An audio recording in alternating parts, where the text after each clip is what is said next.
Hello friends. आज मैं एक बहुत इंपॉर्टेंट टॉपिक के बारे में बात करने वाला हूँ, दैट इज हाइपरटेंशन यानी ब्लड प्रेशर। आजकल ब्लड प्रेशर के मरीज बहुत बढ़ रहे हैं और आप देख सकते हैं अपने आसपास कि हर घर में एक ब्लड प्रेशर का मरीज है। तो आज मैं ब्लड प्रेशर के बारे में बात करूंगा कि ब्लड प्रेशर क्यों होता है, ब्लड प्रेशर की क्या वजह है और ब्लड प्रेशर से क्या क्या नुकसान है और हम ब्लड प्रेशर को कैसे कंट्रोल कर सकते हैं। तो सबसे पहले मैं आपको बता दूं कि ब्लड प्रेशर जो है, उससे ब्लड प्रेशर को समझाने से पहले मैं आपको थोड़ा फिजियोलॉजी ऑफ हार्ट के बारे में बताना चाहूंगा कि हमारी लेफ्ट साइड में एक ऑर्गन है and it is very powerful organ. वो जब से किसी मनुष्य का जन्म होता है तब से लेके और जब तक उसकी डेथ होती है वो हमेशा फंक्शनिंग में रहता है, दैट इज हार्ट। और हार्ट जब कॉन्ट्रैक्ट होता है तो ब्लड को बाहर फेंकता है और जब हार्ट डायलेट होता है तो ब्लड को अपने अंदर लेता है। तो जब हार्ट कॉन्ट्रैक्ट होता है तो उस टाइम का जो जब हार्ट कॉन्ट्रैक्ट होता है उस टाइम जो ब्लड बाहर जाता है तो उस टाइम जो ब्लड का प्रेशर होता है वो ऊपर वाला ब्लड प्रेशर होता है जिसको हम सिस्टोलिक ब्लड प्रेशर बोलते हैं।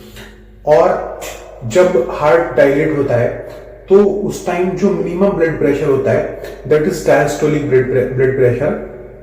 और जब हार्ट रिलैक्सेशन कंडीशन में होता है तब मिनिमम ब्लड प्रेशर होता है और इसको हम लोग डायस्टोलिक ब्लड प्रेशर बोलते हैं। तो कई बार क्या होता है कि किसी हार्ट की प्रॉब्लम की वजह से जब हार्ट की मसल्स बहुत थिक हो जाती हैं और बहुत तेजी के साथ ब्लड सप्लाई करती हैं तो उस टाइम किसी भी इंसान का ब्लड प्रेशर बढ़ सकता है। तो सबसे पहला जो रीजन है ब्लड प्रेशर बढ़ने का वो ये है कि हार्ट की कोई प्रॉब्लम है या फिर हार्ट की मसल्स बहुत ज्यादा थिक हैं और उनको बहुत फोर्स के साथ वो ब्लड सप्लाई कर रही हैं। दूसरा रीजन ये हो सकता है कि हमारी जो ब्लड वेसल्स हैं उनके अंदर कोलेस्ट्रॉल जमा हो जाए और ब्लड वेसल्स जो है वो नैरो हो जाए। तो इस वजह से भी हमें जो है वो ब्लड प्रेशर की बीमारी हो सकती है। या फिर अगर कोई इंसान जो है वो क्रोनिक स्ट्रेस में है, एंजाइटी में है, तो उस टाइम भी एंजाइटी डिसऑर्डर्स की वजह से ब्लड प्रेशर बढ़ता है। या फिर कोई इंसान अगर बहुत ज्यादा स्मोकिंग करता है तो स्मोकिंग का भी हार्ट के ऊपर नेगेटिव इंपैक्ट पड़ता है और उसकी वजह से ब्लड प्रेशर बढ़ सकता है।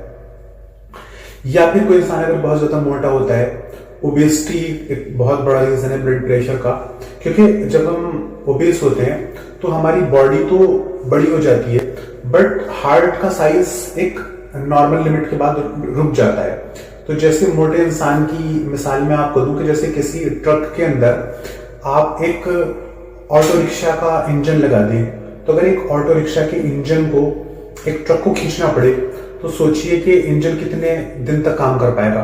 तो वही मोटे लोगों में हार्ट की कंडीशन हो जाती है कि बॉडी तो बहुत बड़ी होगी लेकिन हार्ट का साइज वही है 340 ग्राम्स। तो उसके बाद भी फिर ब्लड प्रेशर हो जाता है और बहुत सारी कार्डियक प्रॉब्लम्स हो जाती है, कार्डियक इश्यूज हो जाते हैं। दूसरे जो एक रीजन है कि कई बार आर्टरीज में कैल्शियम जमा हो जाता है या एथेरोस्क्लेरोसिस की वजह से भी कई बार ब्लड प्रेशर बढ़ सकता है।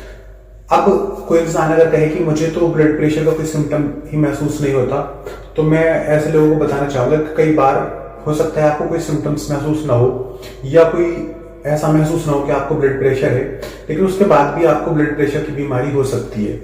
तो एक बार अपना ब्लड प्रेशर जरूर चेक कराएं। मेरे पास अक्सर पेशेंट आते हैं और मैं उनसे पूछता हूँ कि आपका बीपी कितना रहता है, तो मुझे कई बार सुन के हैरानी होती है कि वो कहते हैं कि हमने कभी अपना बीपी चेक ही नहीं कराया। तो ब्लड प्रेशर चेक कराना बहुत जरूरी है। दूसरे, ब्लड प्रेशर बढ़ने से नुकसान क्या क्या होते हैं, क्या क्या नुकसान होते हैं। तो एक्चुअली हमारी बॉडी के अंदर बहुत माइक्रो ब्लड वेसल्स हैं, माइन्यूट ब्लड वेसल्स हैं और स्पेशली इन आईज, हमारी आंखों के अंदर बहुत बारीक ब्लड वेसल्स होती हैं। हमारी किडनीज के अंदर बहुत माइन्यूट और बहुत बारीक ब्लड वेसल्स होती हैं। हमारे ब्रेन में बहुत माइन्यूट ब्लड वेसल्स होती हैं और कई बार हार्ट के अंदर भी हमारी जो ब्लड वेसल्स होती हैं वो भी इफेक्ट हो जाती हैं। तो ब्लड प्रेशर बढ़ने की वजह से आपको आईज में प्रॉब्लम हो सकती है, आपको किडनी में प्रॉब्लम हो सकती है या ब्रेन स्ट्रोक का खतरा बढ़ जाता है, आपको ब्रेन में प्रॉब्लम हो सकती है या कई बार हार्ट प्रॉब्लम स्टार्ट हो जाती है।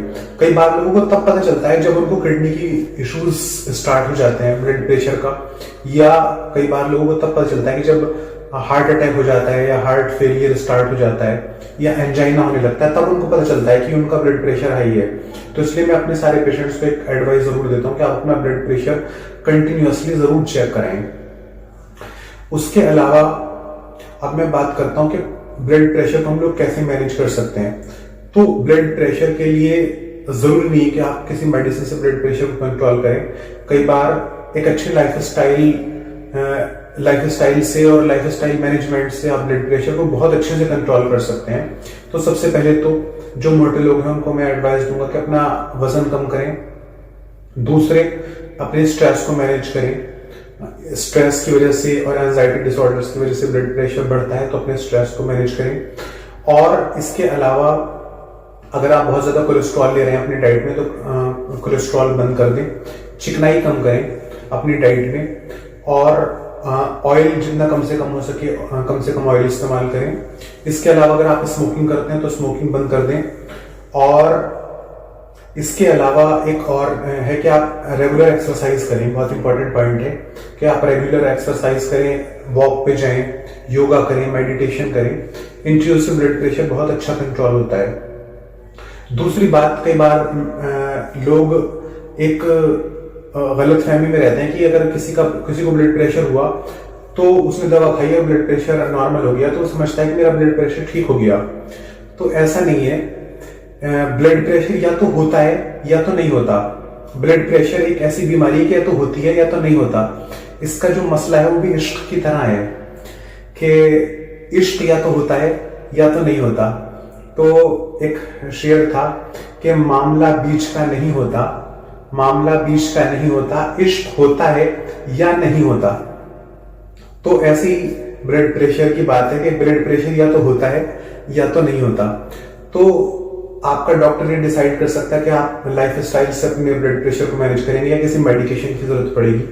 ब्लड प्रेशर को मैनेज करने के लिए बहुत सारे मेडिकेशंस हैं, like angiotensin converting enzyme inhibitors, AC inhibitors, या एंजियोटेंसिन रिसेप्टर ब्लॉकर्स, तो ARBs, या कैल्शियम चैनल ब्लॉकर्स, या बीटा ब्लॉकर्स, या डायूरेटिक्स।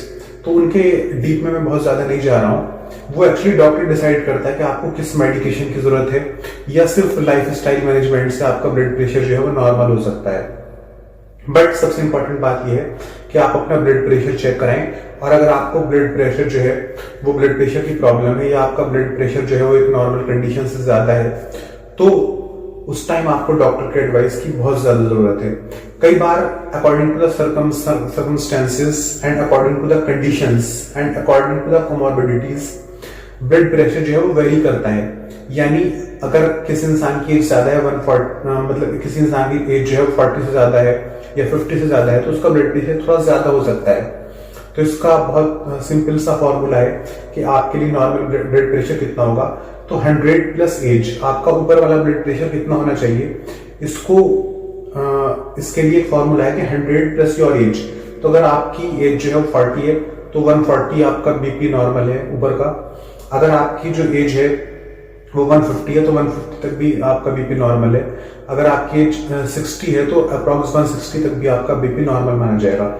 लेकिन जो नीचे वाला ब्लड प्रेशर है जिसको हम डायस्टोलिक ब्लड प्रेशर कहते हैं, वो 80 और 90, मैक्सिमम 90 होना चाहिए, क्योंकि ये वो कंडीशन है जब आपका हार्ट रेस्ट में है। और रेस्टिंग में भी अगर आपका ब्लड प्रेशर ज्यादा है तो इसका मतलब हार्ट का कोई इशू है या हार्ट प्रॉब्लम होने की कोई संभावना है। तो नीचे वाले बीपी को कभी इग्नोर ना करें। अगर ऊपर वाला बीपी थोड़ा बढ़ा हुआ है तो चल सकता है, लेकिन नीचे वाला बीपी बहुत इंपॉर्टेंट है। इसको अगर आपका नीचे वाला बीपी बढ़ा हुआ आता है तो तुरंत डॉक्टर से कंसल्ट करें। Thank you so much.